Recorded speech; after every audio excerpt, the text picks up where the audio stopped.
FOFs despontando em valorização no ano, mais de 20%, à frente das outras classes de tijolos e fundos de papéis e também agronegócio. E aí, dá tempo de investir ainda? Quão significante é essa valorização? E como classe de ativos? Afinal, FOF é ou não é um bom investimento? Então, chegou a hora de você saber realmente e ver o nosso estudo. E chega de achismo, de eu acho que é bom, eu acho que é ruim, o produto é bom, o produto é ruim. Hoje você vai tomar sua própria conclusão e tem novidade dentro do Clube FIM. Então, roda a vinheta, Herbert, que hoje o programa tá demais.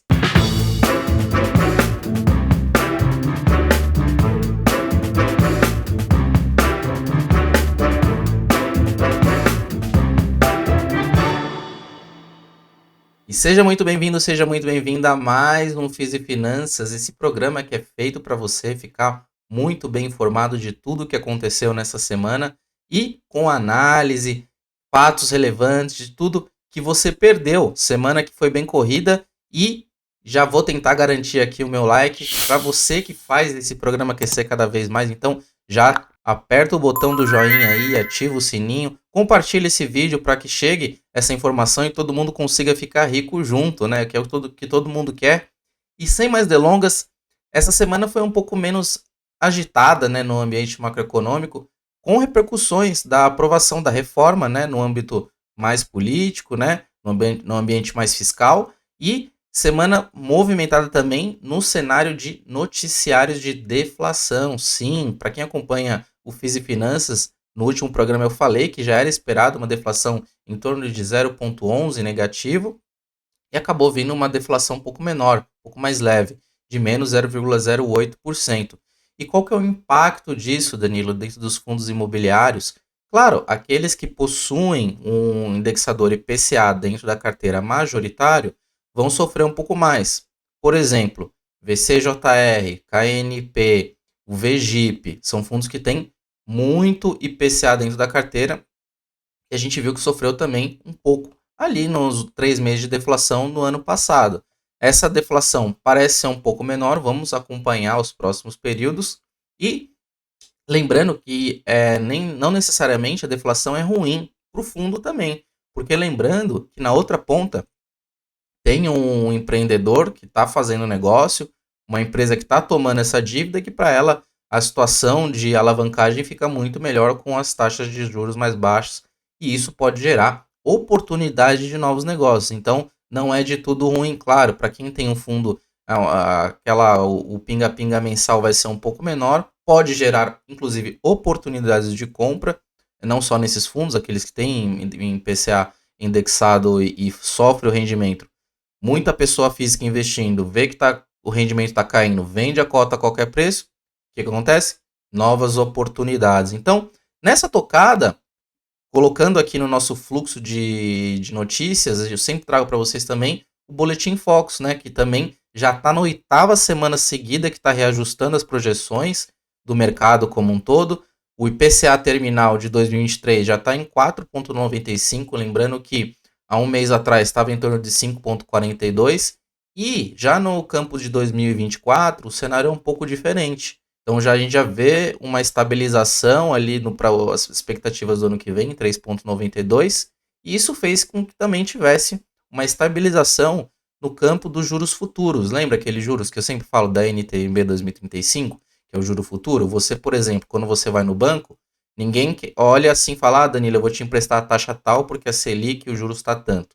Os bancos, quando vão fornecer novos empréstimos, eles olham muito esses juros futuros, e esses juros que dão a guia de novos empréstimos e meio que norteiam o mercado para também desconto dos fluxos de caixas futuros como taxa livre de risco, que é a premissa principal, né, da taxa de desconto. Então, a gente vê ali no fechamento de sexta, a gente está com 5,29, né, na curva longa. É uma estabilização porque a gente já teve em patamares menores algumas semanas atrás. Então a gente vê essa estabilização, interrompe, né, essa questão de, lembra do fechamento da curva de juros? Então, esse fechamento já está meio que estabilizado, e vamos ver os próximos passos dessa curva para os próximos períodos, né? Agora, a notícia triste, né, desse Fiz e Finanças é que a gente interrompeu, por consequência, né, dessa estabilização de curvas, de curva de juros, a sequência de alta que a gente tinha no IFIX. A gente estava com 13 semanas de altas consecutivas, e aqui a gente coloca, inclusive, o histórico desde 2011,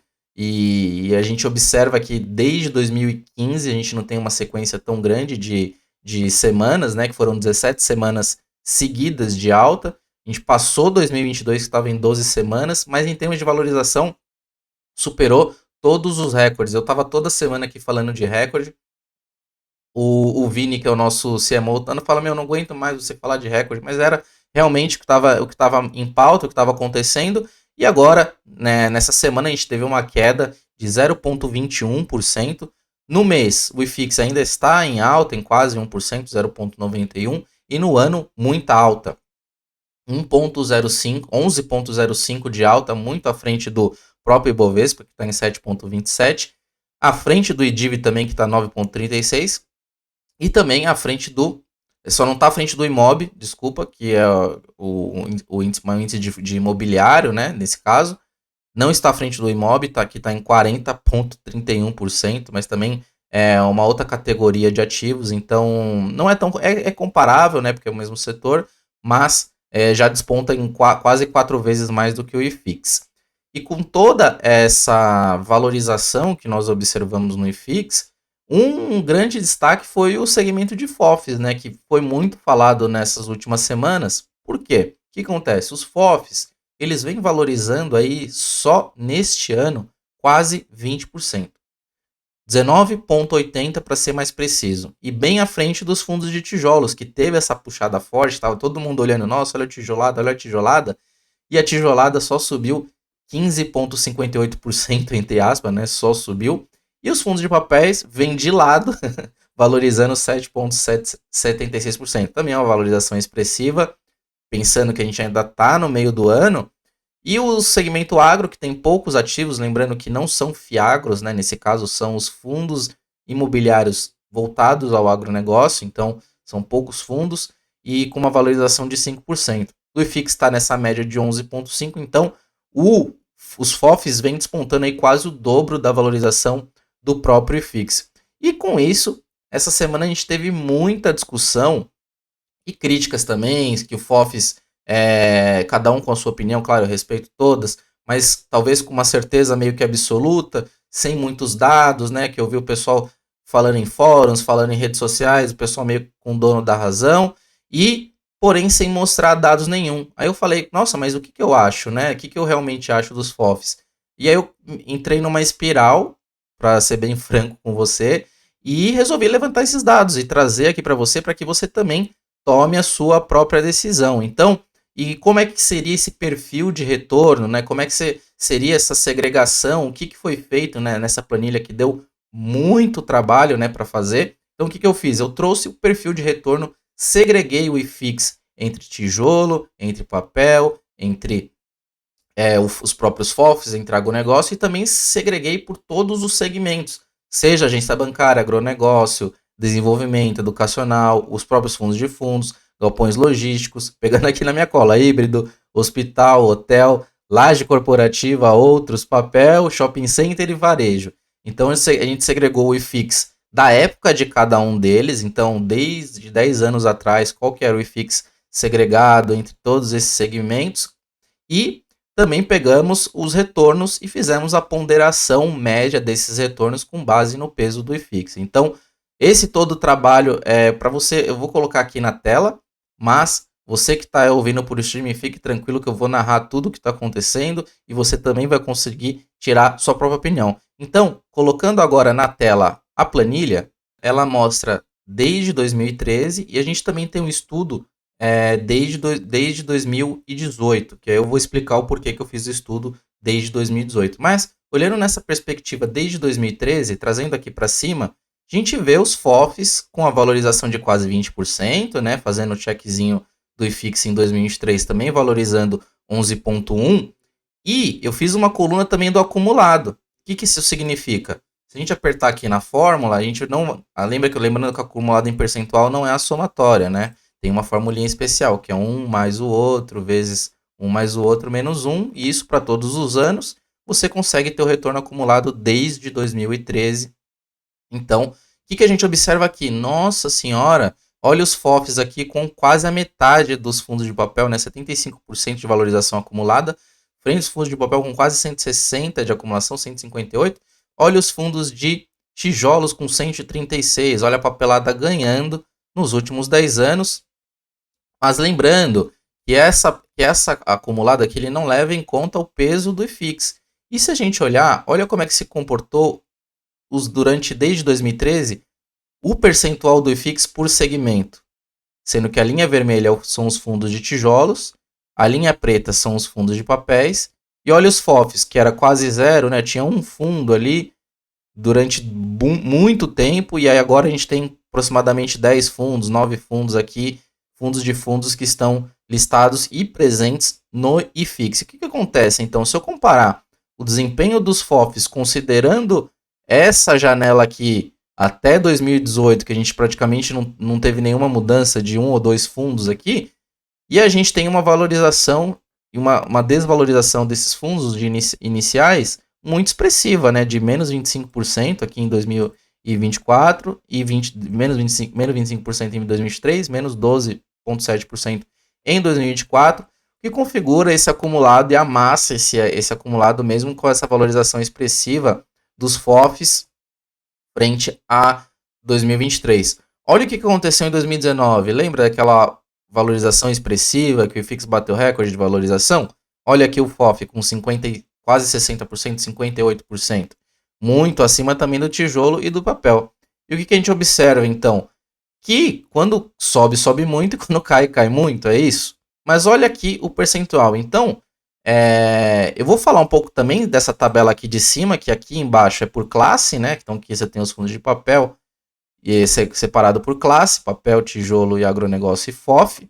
E aqui em cima, prepara o print aí, e você tem a segregação por cada tipo de segmento. E aqui, o que você tem que olhar? Voltando aqui para a planilha de 5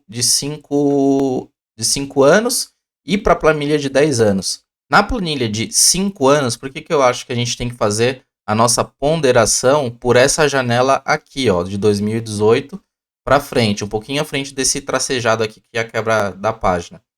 A gente observa a maturação do mercado, crescimento dos fundos de papéis dentro do IFIX. Os fundos de tijolos também perdem aquela participação que era quase de 90%. E os FOFs se tornam também um pouco mais relevante, né? Pelo menos 10 fundinhos para a gente entrar nessa média, não ficar com um ou dois ali durante quase, sei lá, 2013, pelo menos 5, 6 anos, né? Nesse limbo aí dos FOFs, com poucos fundos. Então, observando aqui agora nessa janela de 5 anos, olha os FOFs como é que eles performam aqui. 57% nos últimos 5 anos, à frente do tijolo, e não está à frente dos fundos de papéis. Claro, porque os fundos de fundos têm muito tijolo dentro deles, né? Eles não colocam só fundos de papéis, então é natural que a valorização seja meio que intermediária. Mas, se a gente tirar uma média de todos aqui, se eu pegar agência bancária, agronegócio, desenvolvimento, educacional, não pegar o fundo de fundo, pegar o galpão, pegar híbrido, hospital, hotel, todos esses que estão abaixo, a gente tem uma valorização média, eu não sei se dá para enxergar, de 33,6%. E o que isso significa? Que na média os FOFs eles desempenham melhor que o segmento, né, do que todos os outros segmentos. Então, aquela pessoa que fala com certeza absoluta que os FOFs não entregam valor, talvez esteja pegando uma janela errada de análise, na minha visão, porque a janela mais correta é a era moderna dos fundos imobiliários, onde a gente olha muito mais de 2018 para cá, porque tem uma indústria muito mais desenvolvida, novas ofertas, fundos mais eficientes, uma gestão muito mais profissionalizada. Então eu gosto muito dessa janela de 2018 para frente, mas eu não ignoro essa janela histórica aqui, principalmente para os fundos de tijolos, para você observar a performance. Então, tem que saber usar as duas janelas com base na significância do peso desses fundos. Por exemplo, hospital e hotel, a gente não tem mais nada no IFIX, né, nesse ano. Já teve, já foi, voltou. Então, voltando aqui para o resumo, voltar aqui para a direita, o que a gente observa? Que os fundos de fundos, eles performam aí, não tem uma performance que é insignificante. Lembrando, isso daqui já conta com a dupla taxa de administração que todo mundo fala muito mal. Então aqui os fundos já, esse retorno aqui considera, claro, ajustado por dividendos, né, em cada ano, e também já líquido de qualquer tipo de tributação, né? Claro, tributação é líquido de imposto, mas líquido de qualquer taxa de administração também. Então esse argumento da taxa de administração ele não é válido. E a observar também que a gente teve uma queda, né, de 2020 e 2021, a gente tinha chegando quase 11 fundos, a gente teve uma quedinha aqui em 8, 9 fundos que acabaram saindo do IFIX e que agora tem menos fundos, não é uma indústria, nossa, super significante dentro do IFIX.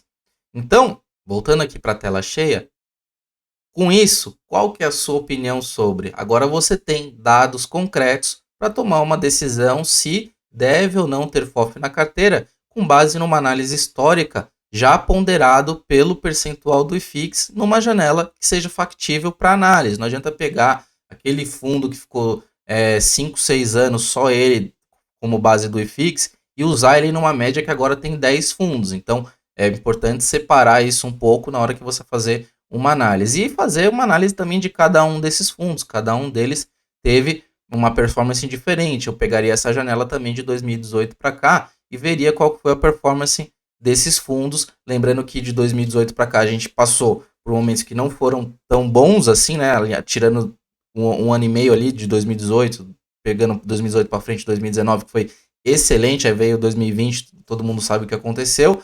Então, agora não tem mais achismo. Me conta aqui nos comentários se você investe em FOFs, ou se você investiria em FOFs, ou se você deixaria de investir em FOFs a partir desse estudo que você viu. E depois desse estudo, voltando ao nosso tradicional roteiro, puxado o IFIX, claro, com queda em menos 0,21, puxado pelos fundos de papel, Galpão Logístico e Shopping Center. As variações foram queda de quase 0,5% nos fundos de papéis, Galpão Logístico com menos 0,41 e Shopping Center também puxando para baixo em menos 0,29.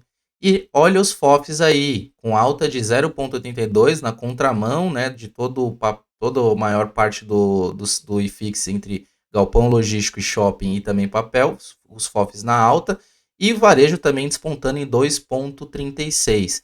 Em termos de PVP, o varejo passou o shopping center, também está no decimal quebrado à frente, 1,01 de preço patrimonial. E também os shopping centers também acima do 1 ali com 1,01. Já temos shopping center saindo com sequência aí de emissões. Galpões logísticos de 0,99, fundos que a gente falou bastante sobre, com essa valorização toda de 20%, está ainda com 3% de desconto. E aí vale a pergunta, será que já valorizou muito? Será que eu devo vender? Como é que é a performance dele frente aos pares?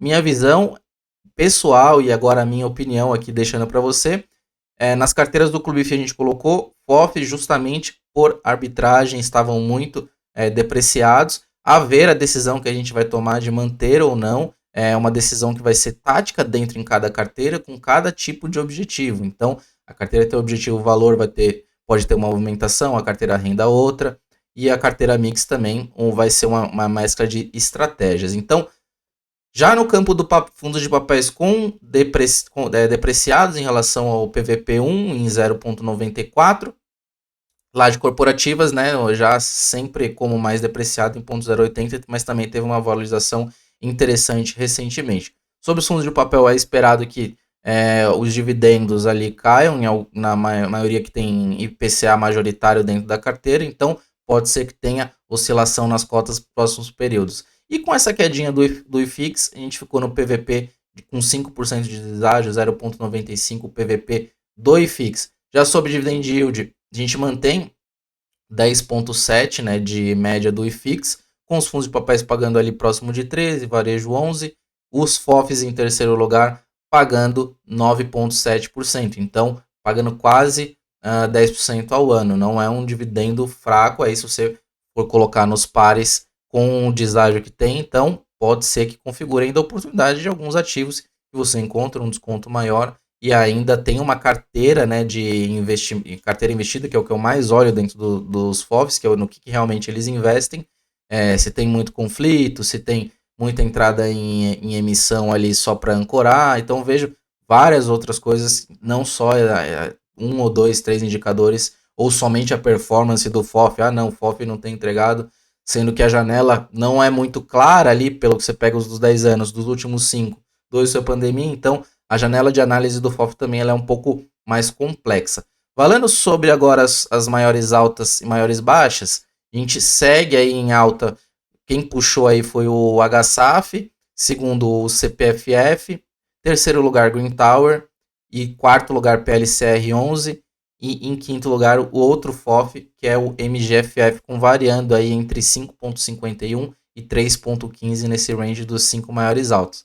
Já na ponta da baixa, a gente tem Torge, Deva, VSLH, esses três fundos teve algumas atualizações de noticiário sobre remarcação de valor patrimonial, questão de suspensão ali da administradora, de renúncia da administradora, na verdade, desculpa, sobre a administração do fundo, então isso movimentou esses papéis que já vinham em tendência de queda, né? Já o BRCR, de lajes corporativas, teve uma queda também, lembrando que ele teve uma puxada nas semanas passadas, na semana retrasada também, e o LVBI também com queda de quase 3%. Agora falando de novidade aqui no Clube FI e mais precisamente no research do Clube FI. Sim, temos uma pessoa nova no time de research que é a Lana. Ela vai ser o meu braço direito e, além de muito competente, excelente profissional, ela vai estar cada vez mais presente nos vídeos aqui no FIS e Finanças, em lives semanais, lives introdutórias, lives para os mais experientes também. Então ela consegue navegar bem em todas essas frentes e, sem muitas delongas, se apresenta, Ilana, para o pessoal. Oi, Danilo. Estou muito feliz de estar aqui no Fifi, muito grata pelo convite, muito bom estar aqui com você e com todo mundo que assiste o seu programa. Meu nome é Laura Santos, eu sou a nova analista do time de Research do Clube FI. Minha experiência anterior foi na Aquavero Investimentos, uma assessoria de investimentos ligada ao BTG Pactual, onde eu trabalhei na mesa de fundos imobiliários. Eu vim aqui para o clube porque o Clube FI tem um propósito no qual eu acredito muito, que é democratizar o acesso dos investidores ao mercado de fundos imobiliários e outros ativos, fornecendo recomendações e informações de qualidade. Eu tô aqui também para apoiar você que está começando a investir ou que queira aprofundar seus conhecimentos. Afinal, nós somos apenas 2 milhões de investidores em fundos imobiliários aqui no Brasil. E eu sei que ainda tem muita gente que não começou, mas que quando começar vai se apaixonar por esse mercado tanto quanto eu. E se você quiser me acompanhar, saber um pouco mais sobre mim e acompanhar os novos conteúdos que eu estou preparando com o time, pode me seguir no clube e no meu Instagram, @lanainvest.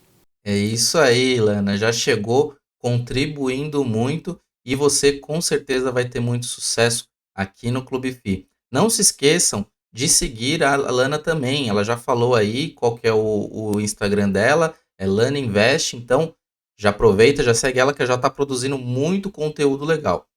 E falando de conteúdo, temos também mais uma novidade. Sim, com a chegada da Lana, a gente também conseguiu iniciar a cobertura dos FIAGROS, FIINFRA e FIPE. Mas calma, você ainda não conhece esse tipo de produto, está em dúvida, a gente preparou um material educacional gratuito para você ver quais são as nuances, quais são os riscos, como que funciona, o que é esse produto de FIAGRO, o que é o FIINFRA, quem pode investir em FIPE. Então calma, tudo isso de graça nesse material muito especial que a gente preparou para você. E também tem recomendação de cada um desses produtos dentro da área logada do Clube FI, claro. Então aproveita, corre, baixa, que ainda está de graça esse material educacional. Então já aproveita para você que não conhece. Para você que conhece também, aprofundar um pouco mais e conhecer mais sobre essas 3 classes de ativos. E agora os fatos relevantes da semana, sim, uma semana muito mais tranquila. Tivemos apenas 3 fatos relevantes sem muita novidade de coisas novas. Por exemplo, o primeiro fato relevante é do HGRU. A gente teve só uma atualização ali de uma convocação de uma AGE no SPVJ e no HGRU. O fundo atualizou sobre algumas opções de cisão, ou seja, se a captação for muito boa, pode ser que não haja cisão e o pagamento pode ser total em dinheiro. Já no XPMOLs, que é o XPML11, ele atualizou um fato relevante sobre uma aquisição de um empreendimento que ele já possui dentro da carteira, que é o Shopping Cidade Jardim. Ele adquiriu ali mais 3% desse shopping E com essa aquisição, o fundo também já tinha anunciado a nona emissão, né, em sequência da oitava emissão, e com essa alocação, né, nesse shopping do Cidade Jardim, o fundo aí vai deter aproximadamente 20% da carteira como um todo. O Cidade Jardim vai ser aproximadamente 13% da carteira do fundo. Então, 20% dentro do shopping e 13% em representatividade dentro da carteira do XP Malls. Já o último fato relevante do HGLG, também sem muitas grandes novidades, é sobre aquela aquisição que o fundo já anunciou nas últimas semanas do GTLT11. O fundo ele falou que vai pagar mais 3.300 adicionais ali de 3,300 adicionais milhões de reais adicionais em relação à captação que foi feita recentemente. Então, aquela troca que ocorreu, troca de cotas, parece que não vai ocorrer. Então, ela foi muito bem sucedida, essa captação. Então, o fundo vai adquirir esses imóveis por dinheiro, né, e não troca de cotas como havia sido noticiado e em outros fatos relevantes que poderia haver essa possibilidade de troca de cotas. E sobre o perguntas e respostas, a primeira pergunta foi mais um parabéns com pergunta. O Flávio coloca aqui, mais uma vez só tenho a dizer parabéns, ótimo trabalho, cada vez o seu Clube FI tem me surpreendido cada vez mais, tenho feito caixa para comprar HGRU, gostaria de ter feito no XP Malls, mas não tive caixa. Tive que optar por qual ativo seria a melhor opção. Isso vai acontecer cada vez mais, né? Nessa nova onda de emissão, às vezes a gente não tem caixa para colocar, o dinheiro não é infinito. E se a gente tem muita participação em vários ativos e vários deles entram com emissões que são bem significantes, então a questão acaba sendo realmente ou talvez vender alguma posição que está meio que duplicada em ativo que não faz sentido, ter uma carteira mais consolidada e conseguir crescer junto com os fundos. Segunda pergunta é do Cavalcante. A respeito da emissão do LogCP, vai ter votação sobre conflito de interesse e os cotistas podem votar contra a emissão ainda. Bom, na verdade não, a emissão ela vai ocorrer e o que é mais absurdo é essa votação de conflito de interesse é sobre a aquisição dos imóveis, ou seja, o fundo pode fazer a captação e não ter aprovação da aquisição dos imóveis por conflito de interesse. Então, os cotistas eles não vão ser consultados para realizar a emissão, e sim para a aquisição dos imóveis. É bom ter isso em mente. A terceira pergunta é da Franciele. Danilo, como é dividido sua carteira? É loucura ter 100% FIIs? Bom, duas perguntas bem distintas. Minha carteira pessoal, eu procuro deixar sempre 50% em renda fixa e os outros 50% em renda variável. Eu tenho, dentro de renda variável, aproximadamente 70% em FIIs e os outros 30% ETF e ações. Então, mas é muito pessoal meu, do que eu conheço, do que eu me sinto confortável. Isso varia de pessoa para pessoa e não vai ter nenhuma carteira igual. Eu imagino que as pessoas tenham sensibilidades diferentes, estão em fases da vida diferentes, fases de conhecimentos diferentes. Então, isso daí é de cada um. E se é loucura ter 100% em FIIs, eu acho que não é loucura, mas não é necessário, não precisa disso. Não é porque você pode que você vai fazer. Então, se você pode diversificar, eu estou pensando aqui que você não está contando reserva de emergência nessa conta, não está colocando a parte de investimentos em renda fixa, que é bom você ter também, em vários prazos diferentes, segregar ali, separar na sua vida seus planos e a usabilidade desse dinheiro, aposentadoria. Então, estou pensando aqui só na parte de renda variável. Eu não acho que tem essa necessidade, mas se você se sente confortável com isso, não vejo problema, mas eu não acho que é necessário, não acho que é loucura, eu não acho que é necessário. E a última pergunta é do Pedro, tá louco, pagar mais 100 nos XP Malls pagando 80 centavos. Pedro, me permita discordar um pouquinho de você. Quando a gente vai fazer análise de aquisição de um fundo, a gente projeta um fluxo de caixa futuro desse fundo. Talvez, se você estiver projetando esse 80 centavos perpétuo, realmente não faça sentido. Mas o fundo ele vai fazer aquisições, os caps vão ser provavelmente atrativos, e ele vai conseguir, se tudo der certo, conseguir crescer, repassar a inflação e conseguir crescer ao longo do tempo esses dividendos. E então é natural que o fundo pague mais e essas cotas também subam na medida que aonde eu sei que eu concordo com o seu ponto que tem aquele o yield de mercado, que o pessoal compara ali o yield de D0 e isso é muito balizado da cota atual pelo fato de ter muita também pessoa física investindo, então eu entendo o seu ponto, mas vamos tentar olhar um pouquinho mais sobre fluxo de caixa futuro e capacidade de geração de renda futura e capacidade de crescimento dessa renda futura. Então, quando eu vou fazer essa viabilidade, eu sempre projeto para frente e a qualidade dos imóveis também. Então, não é uma continha assim simplista, olhando só o que pagou no último mês e a precificação de agora. Esse valuation ele é um pouquinho mais complexo. Chegamos ao final de mais um Fiz e Finanças. Se você chegou até aqui, acho que mereço o seu like, né? Deixa aqui, aperte o botão do like e compartilhe esse vídeo, ative o sininho. Estou pedindo o kit aqui YouTube para você ajudar a crescer cada vez mais o nosso canal com tanto de informação que você ficou agora muito mais informado, vai tomar decisões mais assertivas. Comente aqui também se você tem dúvidas, sobre alocações, sobre o que eu falei aqui no vídeo, sobre retorno. Então, eu pego sempre as principais dúvidas do vídeo anterior e trago para esse vídeo. Muita gente perguntou onde que eu coloco essas perguntas. Por enquanto, a gente está trazendo as perguntas do YouTube e também vamos trazer mais para frente as perguntas e criar aqui um canal de mão dupla também dos fóruns do Clube FI. Então, a gente está pensando nessas estruturas. Então, por enquanto, deixe suas dúvidas aqui nos comentários. Na semana seguinte, eu respondo a maioria delas. Aqueles comentários que não tem pergunta também eu trouxe aqui e respondi alguns deles. Então, fica à vontade. Até o próximo Fiz e Finanças. Um abraço e tchau, tchau.